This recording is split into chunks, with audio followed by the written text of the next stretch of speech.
welcome to Business Chronicles. My name is Solomon Tumwesigye. I'm your host here at Business Chronicles. And Business Chronicles is a podcast program from Studio 84. And Studio 84 is a podcast space and studio located in Bugolobi along Lithuli Avenue. It's a space set up for creatives, individuals, and organizations to tell their stories and along the opposition themselves as authorities at what they do, because we believe that everyone has a story to tell and is an authority at something. How it works at Studio 84 is you get in touch with us. You can hit us up on the number below and engage us, whether you know a thing or two about producing podcast content or you don't. We shall help you from conceptualizing your ideas to the production to managing your platforms and posting and all that stuff. We are your people. Now, let's get into it today. I'm honored with the privilege of hosting a gentleman who just yesterday I had mentioned one of his biggest pains in his business. His biggest pain is that his business is one of the most misunderstood businesses there is, and he does his things differently, so he feels he's bundled along the way in people who fall short at what they do. But he'll tell us. I won't spoil it. He also just warned me that he has left behind a series of graveyards of business ideas. I hope we get into that too. But like all my guests, I'll let him introduce himself. Amon, please introduce yourself to our guests, viewers and listeners, and tell us what you do. You're welcome. Hello, Solomon. Yeah, my name is Amon Gamparo, and I'm proud to say that I'm a Muchiga. One of those remaining truthful Wachiga. Okay. Yeah, Amon Gamparo is my name. And currently I own and manage a furniture company called Cool Furniture Interiors. And this is a furniture production company. We specialize in production of locally made furniture for homes, apartments, schools, hotels, and Airbnbs, and any other, furniture for offices and stuff like that. So I'm so privileged and happy to be here in your studio. Thank you, And Amon. I hope that our viewers and listeners are going to share and learn something probably from our whatever we're going to discuss here. I already learned something about you, and the question is, does your surname, your last name, have anything to do with where you come from, Oraru Gamparo? Absolutely, yes. Yes, apparently that's a family name. My father is called Christopher Gamparo, deceased. He passed on 2022 at the age of 85. Wow. But we are so proud that we learned a lot of stuff from him. Yeah. And it's a family name that he also inherited from, I think, one of his grandfathers, Yes. who used to be a chief. And a chief of the village called Mparo. Wow. So whenever people would go to ask him to, to take those village cases from him, Yes. some of them would just, bash them and send them away. And he would say, agona mahulire Gamparo. Like that is the rumor mongering. Yes. He would say that is a Gamparo. So they called him Gamparo. And it has since become a household name in the Gamparo family. I like it, Amon. Yeah. What was your father engaged in? Was he a village chief? My father used to work in the Kilembe mines. Yes. Then, and he retired as a business person who was dealing in sales and repairs of bicycles. Yes. Village bicycles. Yes. He used to deal in spares, and he was so good at what he was doing that everybody knew him as good at his job. So hero, rally, roadmaster. Those ones. Now those ones Those ones I know, Amon. Phoenix and... yes. Phoenix was like a Ferrari of bicycles. Yeah, there was also one called Pinabaro. That one I don't know. It used to have a very huge tire behind. No, that one I didn't. But those ones disappeared when we were still, toddlers. But I still remember. I remember it. Interesting, Amon. So do you know how to fix bicycles? I just know how to ride them. I was so good at them. Your father did it. And because my father used to have, and because my father used to, because he was so good at mechanics and spares, his bicycle was always the best. Yes. in terms of Yes. maintenance and speed. Yes. Yeah. Now, Amon, back to you now today. You spend most of your time dealing and manufacturing and basically dealing local made furniture. Yep. Why didn't you just decide to import from China? Why Where, furniture? like you mentioned at the beginning, that sometimes people have graveyards of businesses and ideas. Yeah. Furniture business is not basically my first business that I did. Yeah. I'm, I can say that I moved from the corporate world. Yes. In high school, I studied arts. Yes. I went to university and I did education. Yes. And actually, education was not my best choice of the course that I had to do at university. It's because I did it. I had performed very well. Yes. I wouldn't want to say the marks. Yes. But I had performed very well that I had the marks to take me for government sponsorship. But because we had filled the forms, this is where career guidance, comes in, especially when those children are filling courses. Yes. Me, I wanted to do courses like law, mass comm, what. But there is a hierarchy under how you have to fill those forms.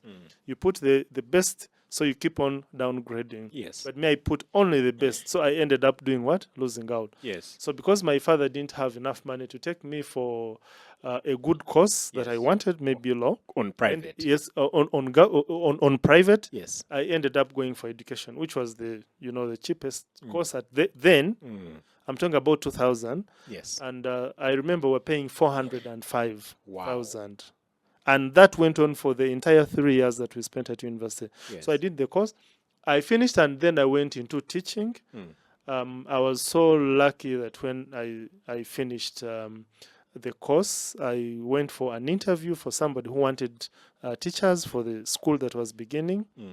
And when we did the interviews, we were about 100.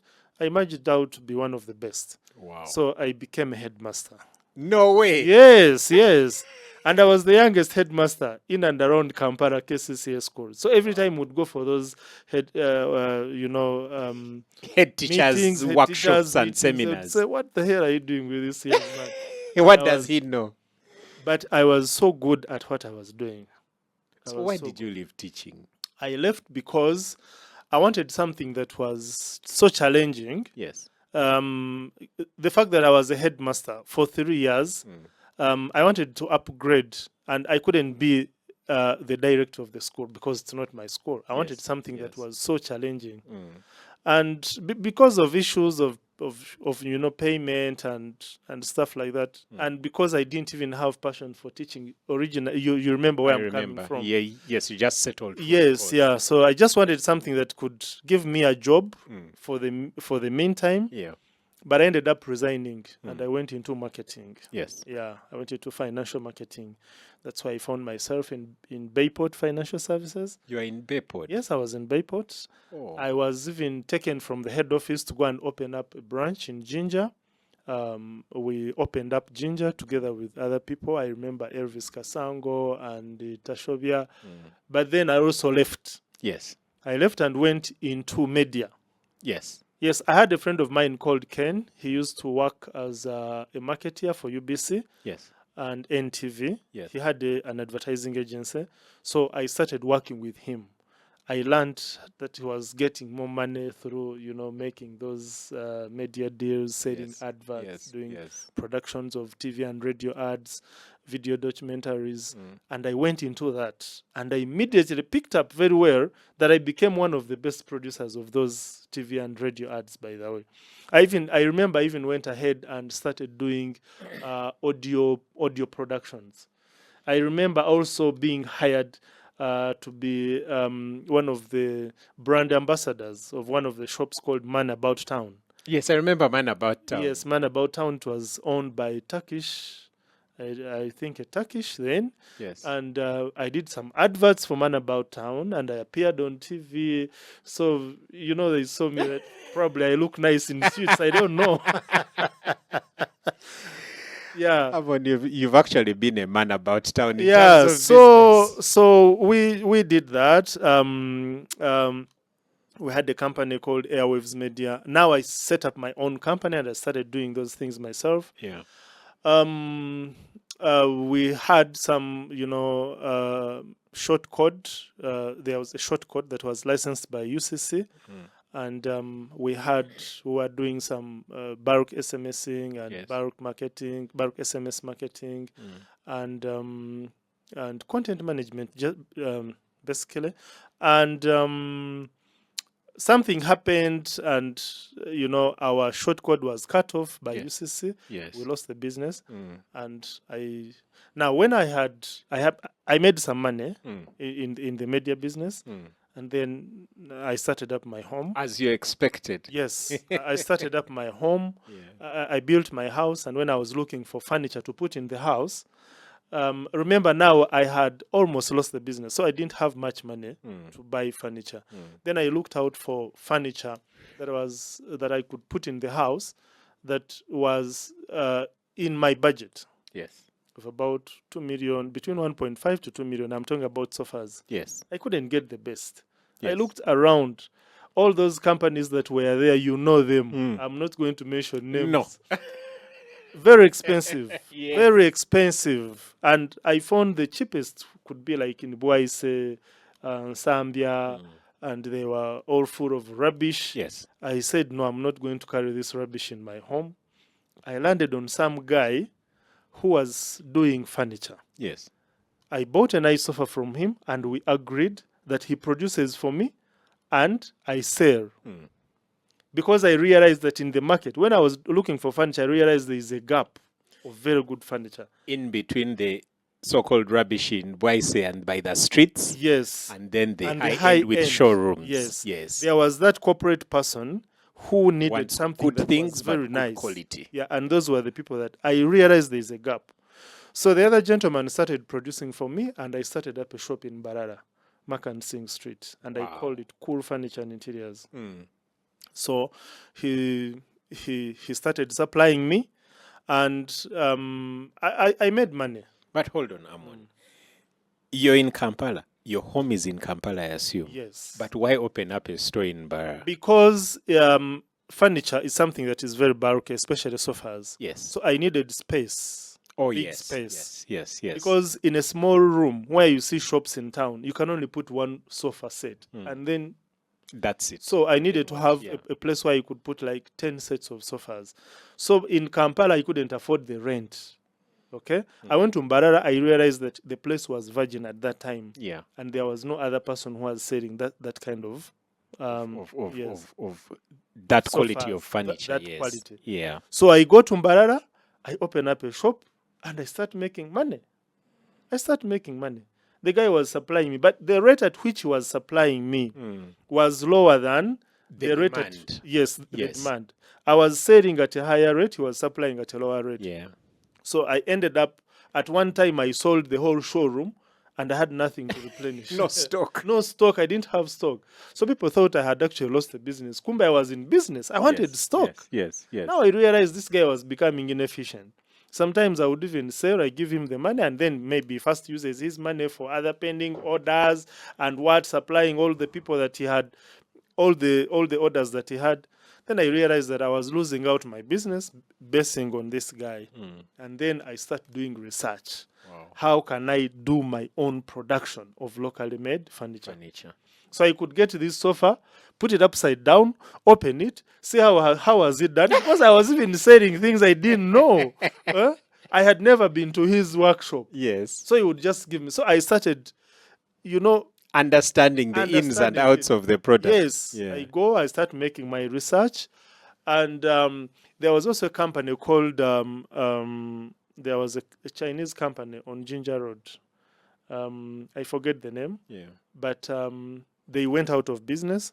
And some of the boys who had been with them, I managed to land on them. Now, that company, they used to get sofas from abroad, but they could not repair.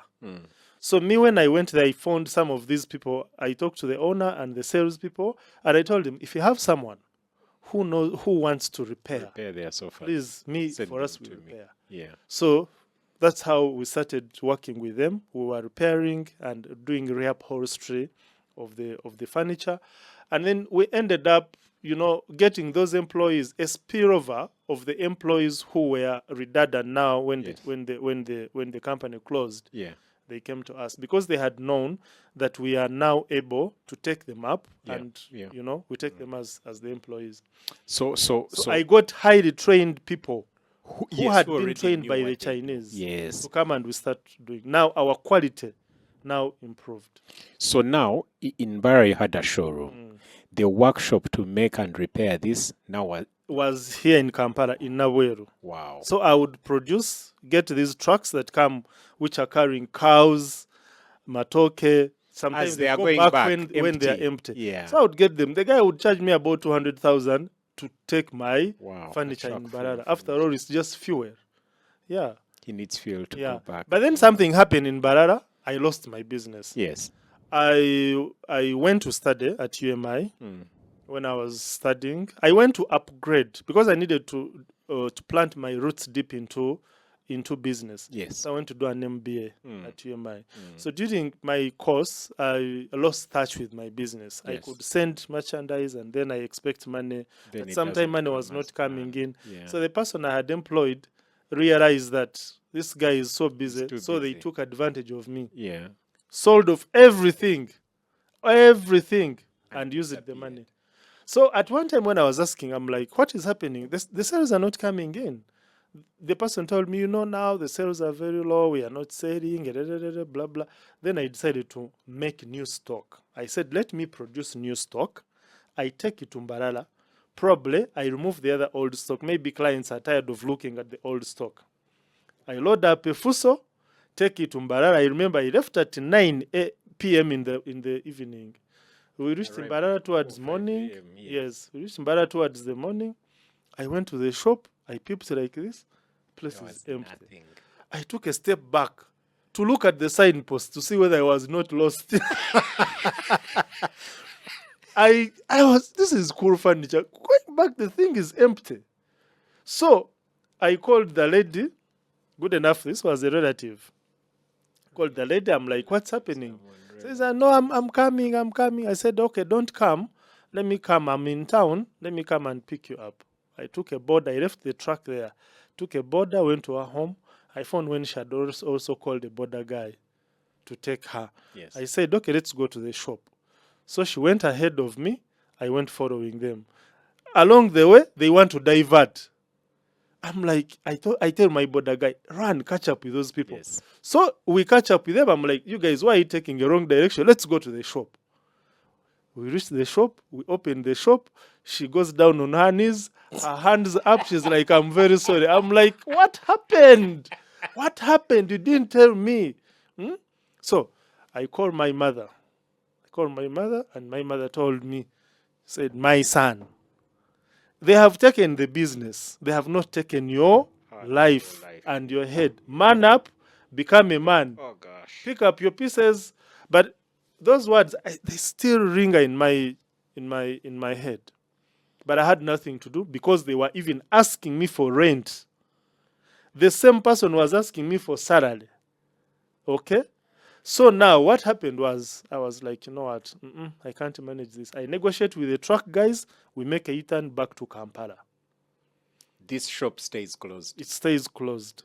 Now I come to Kampala. I put my things in the store. Slept for 2 days. My wife told me, you know what? I know your mother told you to be a man. Be a man. So I went to the workshop, organized the place, the compound. I pick one chair, one sofa, organize it, take a picture, take another one, take another one, take another one. I open up a Facebook page. And that is 2014. Wow. Yes, I open up a Facebook page. I start posting my pictures there. I sell one sofa, I sell another one, I sell another one. People come, they make orders. Now I realize that I was even making more sales in Kampala than in Mbarara. So that's how I opened up. Without having to rent a space. Yes. Yeah. I opened up a shop on Mawanda Road where we operated up to 2017. 2017 in December, my home is in Chira. So I used to pick my wife from home. I mean, from work. From work. As we go home. Mm. The shop was on Mawanda Road. My wife was working in town. I would go to town, pick her. We drive through Chireka, Kamuli Road. So on Kamuli Road, when we reached there, I found something which was like a church. Actually, to take you back slightly, I think I've been blessed with churches. Yes. Because when we came from Barara with the stock, there was a pastor. I used to rent in Chewando by then. There was a pastor who had a church that had collapsed. Yes. And the church he had built it with the mabati or kind of. So I asked him, let me keep my stock here. He accepted. So we put the stock there. That's why I was getting the sofa, put in the church compound, and take pictures. But the workshop was also closer. So on my way, now to bring you forward, on my way when I was coming to pick my wife, by then we had shifted from Chebando to now Chira. So we passed via a place. There was a church that looked abandoned, Mavati church. Then I'm like, I told my wife, I think this is the right place. Yeah. It's so strategic. Don't you think we can put this business here? She's like, no. We parked. We entered. The place was abandoned. If you've watched those horror movies, Yes. where you enter a house, you see a lot of cobwebs, a lot of Bats. bats flying, rats crisscrossing. She's like, no, you can't put this business. I said, this is the place. You saw the vision. In my mind, I was like, this is the place. We went that night. I never slept. I went, talked to the landlord. They asked me the money. I said I can afford it. I had some savings, remember? Yeah. And this is where we came. We broke the windows. We removed the iron sheets. We built like this. We made a few changes here. Now, as I talk right now, we've been at that place for now since 2017. This is 2025. Wow. And we've since improved it, put some gypsum light, we've worked on it. And I'm so glad that my landlord has been so good to me. Even when they have seen us grow and develop, they have not had that kind of, heart to say that, no, you move. You know how some landlords can want to behave? Because their location has picked. Yeah, but this one has been so good to us.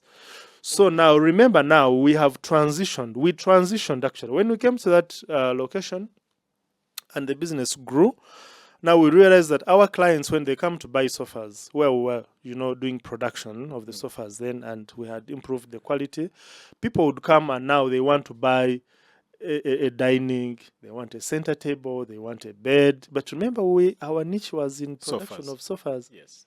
So we said, now, I think we need to upgrade. So that's how we started saving money. We saved money, and we started doing research again to see how we can get machines to do all these other because types of furniture. because at first, before we even thought of buying machines, the clients would come and then we take orders from some of these carpenters in industrial area and somewhere in Waise and what, but they ate our money. Wow. They ate our money. Remember, this was the money that the clients would come and order. The order I take to someone who is a carpenter. The guy doesn't deliver on time. And the carpenter is telling me stories. Whenever they don't want to deliver, they start giving stories. I've lost so and so, my what. So you can feel sorry for them instead. One day a client came and assured me properly. I gave him my money. Carpenters are like that. That's how you are. I felt so bad. I said, to hell with giving orders to other carpenters. So now that's when I started making research to buy our own machines. So we went to Germany, we went to Belgium, UK, and bought machines that we have now. And now, for the last 5 years, our clients have not complained. We do quality stuff. We have taken up orders, big orders. We have furnished hotels, we've furnished schools, we've furnished Airbnbs. And now the quality of our furniture is very good. We also managed to join BNI. Yes. And of course, joining BNI means that we needed to scale up and level up. Yeah. So we have since, I think we are now at that level where Sweet. Amon, I Like your mother said, Mm. the same head Mm. that got you that location in Barra and made it a thriving business will get you back up and do bigger things. And indeed it has. Yeah, indeed it has, because as a business owner and an entrepreneur, you need to keep on doing research and development Yeah. to develop the quality of your product, Mm. to also see how best you can be so competitive in terms of rating. Yes. Because now we have to benchmark on the international product Yes. rating, Yes. and I can say that at the moment, one thing that we have achieved, we are there. Because the competition is so high, most people have gone into furniture. But for us, what we are doing is now totally different. Mm. Yeah. You asked me a question at first, that why Yes. don't we import? Exactly. Because the raw materials are here. Here. The raw materials are here, and the cost of production of this furniture here Mm. is much lower than importing it. Yeah. Yeah. Amon, I'm going to ask you. Furniture business, like, and I dare say, one of the reasons the furniture producers are known, at least in this city, are known for not delivering on time and so on, like other businesses, some of them, is because you employ quote unquote unprofessional staff, people who didn't go to school, people who settled to do that kind of work. How has that been for you, or how are you managing that challenge? Yes, that's a very pertinent question, because it's a fact that most of the guys that are in the furniture, even the business owners, Yes. they are semi-skilled. Yes. That's why I went back to school to do a business management course, and I needed to learn basics about human resource management, financial management, marketing, quality production, and those are the skills that I possess. Now, when it comes to as a very good human resource manager, you know how to motivate, you know how to entice these guys, you know how to reward them, you know how to manage the finances of the business, you know that you need to feed the cow that you milk, because if you don't pay them, they will basically run away. Yes. So they have the skills, and we cannot run away from them, because they are the guys who know the skills. They have the person who has the skill is the person who is experienced. Yes. Now, if you get an inexperienced person and has the skill, you don't pay them very well, they will disappear. Yeah. So you have to learn all the basics of business management. Yes. So for me, what I do right now is that I have those skills, I possess them, and I have managed this business for some time, and I also give my business time. I sit at my business. I have put systems of monitoring the production process, whether I am home or whether I have traveled to China or where. And by the way, I travel a lot, because we source for raw materials, we Yes. source for accessories of this furniture, and but I am able to control and monitor my business even when I'm not around. I have a system where I know if they have made a sale, the expenditure for the day, the reporting of the sales team, and also the CCTV monitoring system, Yes. which is mobile. I know who has worked and who has not. So it's very important that we have these business management skills. Amon, do you worry? Do you worry that one day your business, you and the likes of you will finish all our trees in this world? No, apparently, it's not all about trees or hardwood. Yeah. That you must have good furniture. Yeah. If you realize the factories that are coming up, for example, the Chinese factories that are coming up, Yeah. they some of them supporting farmers, tree farmers.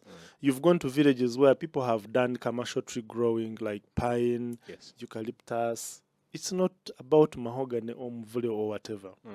They have set up factories that produce boards, Yes. and these boards, some of them are block boards. Yes. So they get the pine or the eucalyptus, Yes. and they create these boards. Yes. They cut blocks of of timber, Yes. put them together, and Yes. laminate it on top. And Yes. that's a very good. That board is as Yes. good as timber. Mm. So we support those Chinese factories in buying these boards as raw materials. However, we also have timber which is imported from Congo, from Central African Republic, and also I would like to tell our listeners and viewers that good furniture is not only made from mahogany.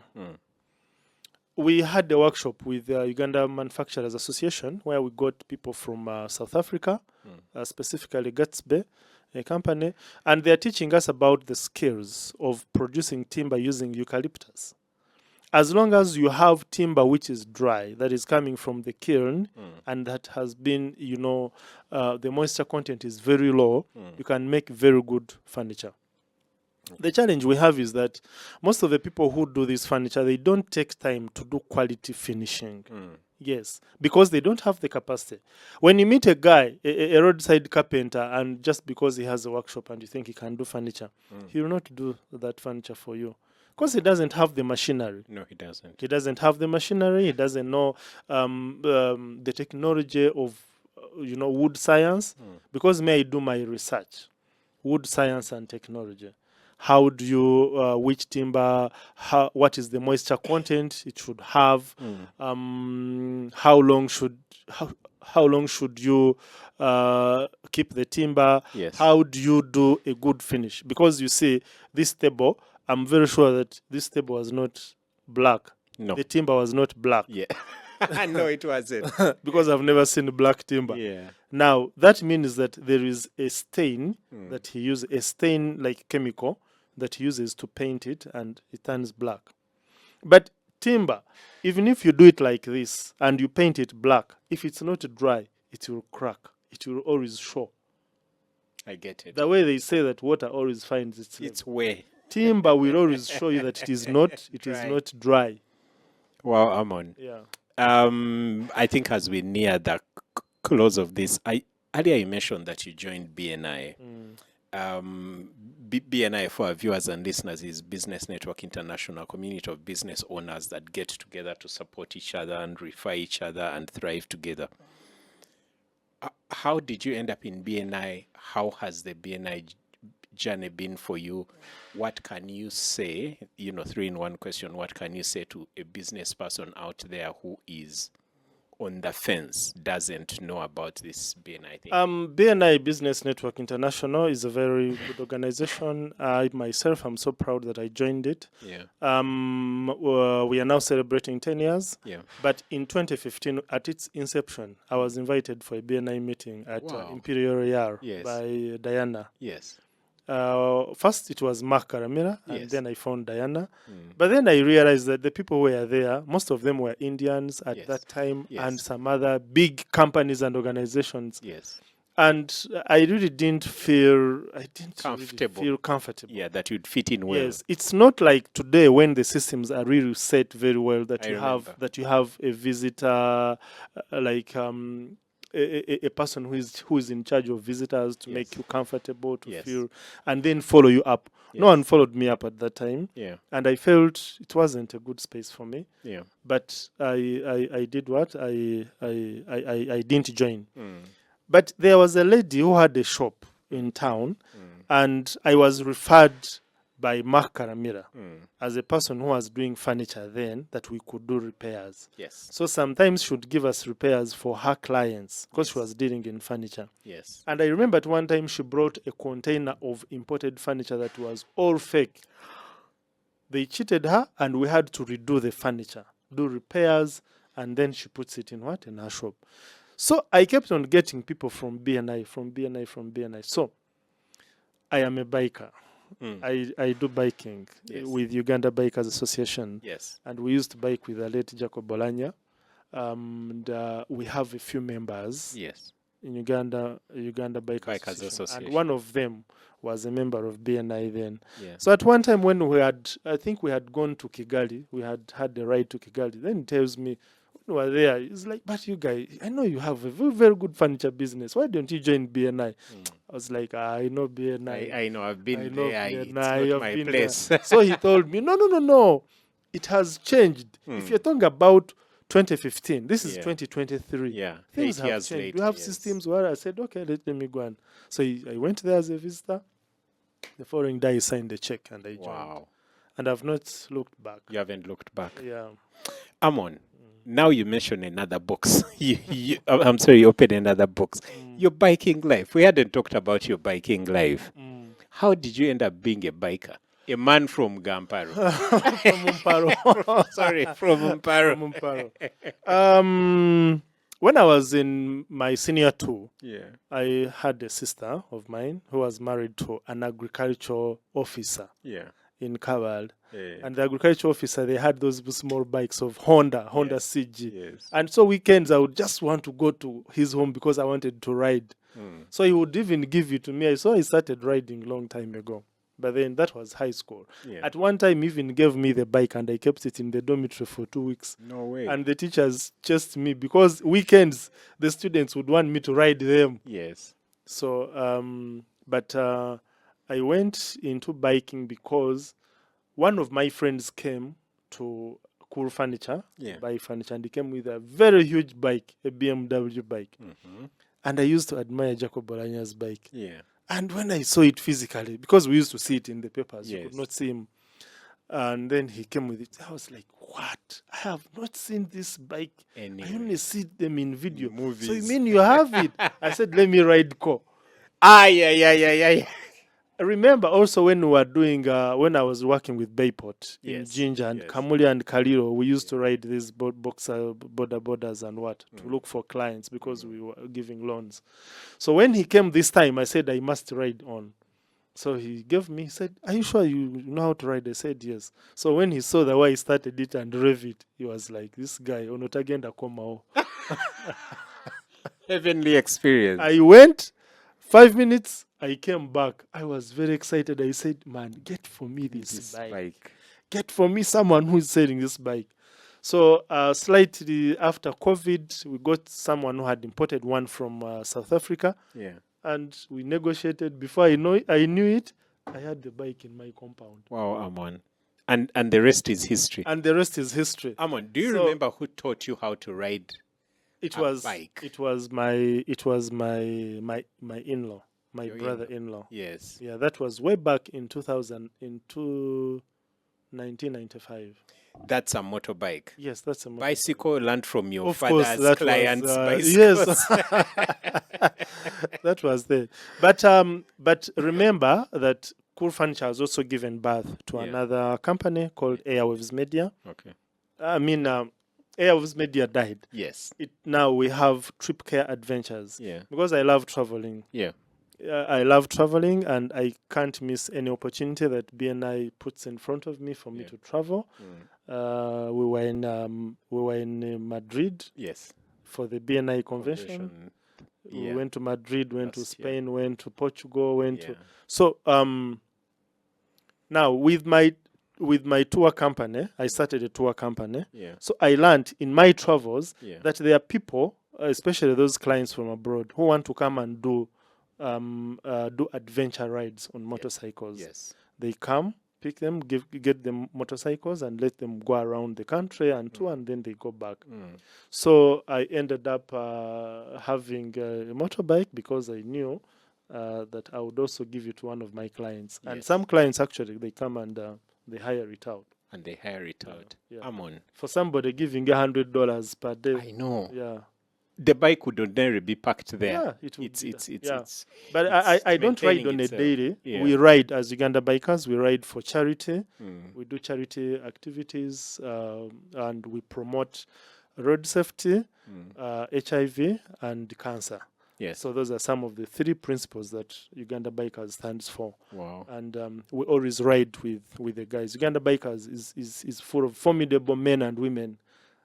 Directors, CEOs, Yes, engineers, yes, doctors. Yes. You don't put us in the caliber of the border riders. Solid guys. Yeah. Amon, I have to ask you this. I mean, what is your typical day like? My typical day. My wife was complaining the other time. She was complaining that I wake up so early. So every time, as a business owner, there are some things that you need to learn and understand. Yeah. You need to have personal development skills. Yes. And what is this? Reading. Mm. Body is, exercise is to the body, as reading is for The the mind. mind. Mm. So you need to keep up, informed, especially in your area of business, so that you work and enjoy the fruits of your work, of your work. labor, so to Yeah. say. Mm. So long life learning. Mm. I wake up so early, sometimes 3, Mm.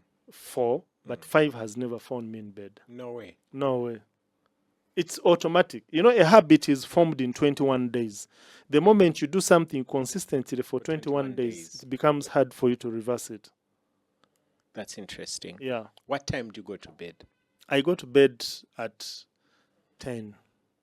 Latest, typically. Latest 10. Wow. My lifestyle has changed that I find myself home at 6 to make sure that I do homework with my daughter. Wow. The one who is at home now, others are in boarding, but the one who is at home, I have to do homework with her.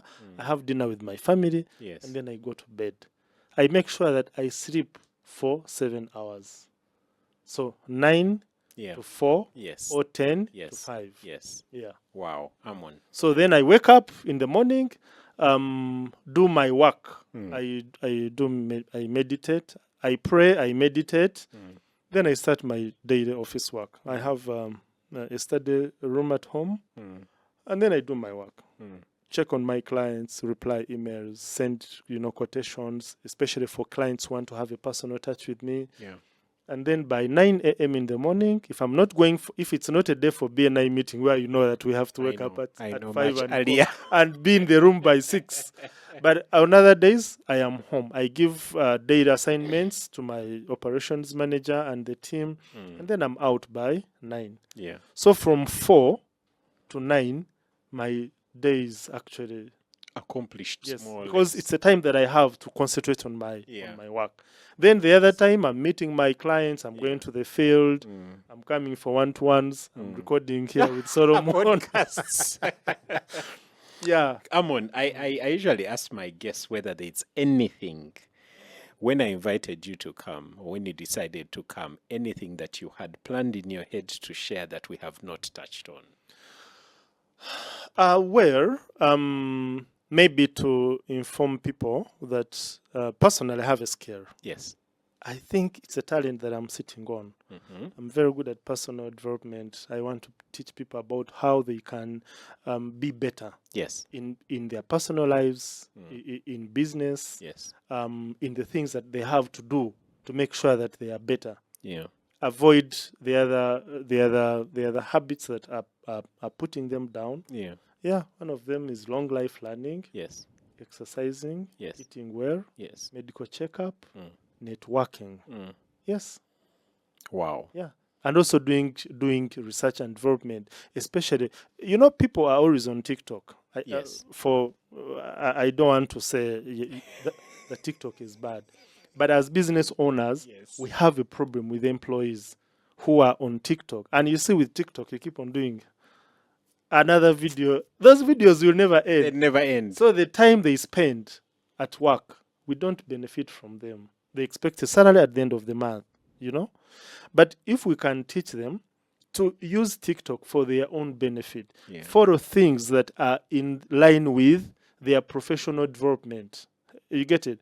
If you're a carpenter, be on TikTok. Follow people who are basically into production. Yes. Learn new skills. Yes. Yes. If you are a lawyer, you can still use, because TikTok has variety of everything. All of yes. Even you, Solomon, you can go on TikTok or YouTube and you see how people have set up their studios and how to produce very good podcasts. So here's what happened. When TikTok launched years ago, I don't remember when, it was for entertainment. It was more or less time wasting and all that. Then along the way, they also learned that they needed to tweak their algorithm to do good content, developmental content that benefits people. So it's big now on good content, so to say. Yeah, absolutely. Yeah. And that is how Facebook started. Yeah. At that time, Facebook was looked at as a platform for young people who have nothing to do. Yeah. Before we knew it, Cool Furniture had opened up a page. Facebook page. and then you see NSSF, Yes. MTN, Yes. what those Yes, corporate companies yes, opening yes, up. yes. So we need to harness the potential that is in social media as business people to move from point A to point B. and moving our businesses progressively. Amon, thank you very much for coming on Business Chronicles. It has been a pleasure. I mean, we instead of 30 minutes, we banged 46. Now it's so good conversation. And for me, one of my biggest takeaways is what your mother told you. For as long as you have your head and you're sane and you're able, you can always start again. Yeah. Someone Those really needs challenges to should hear be that. our learning experiences. What are you learning? It's not about the challenge that you've got, but what are you becoming out of that challenge? Out of it. Yeah. Someone says if you're not solving a challenge, you're not living Absolutely. as an entrepreneur. Absolutely. Viewers and listeners, Amon Gamparo, the man from Paro, has been our guest today. I will catch you on the next episode with another interesting guest. See you then.